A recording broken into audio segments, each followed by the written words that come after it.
పెడతాం స్వామి, పెడతాం స్వామి, పెడతాం స్వామి. ఏంటంటమ్మా? ఒక రోజు 2 రోజులు అట్లా ముందు అవుతుందంట. వెనక ముందు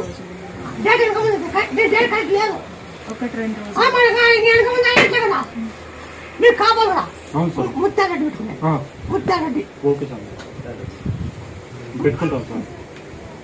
ఇప్పుడు పోయి కాలుమంగ కలుపుకున్నా కానీ నీళ్ళు కాలుమంగ కలుపుకొని ఆ నీళ్ళు అది చెతుకుతుంది కొని ఒక కట్టు కట్టి ఒక రాయి మీరు కట్టి ఊయాలి 9 ఊళ్ళు మళ్ళా ఆ 4 మళ్ళా అయినాక 5 నెలలో ఆడ కొత్త వాళ్ళు వేసి ఇటు పండే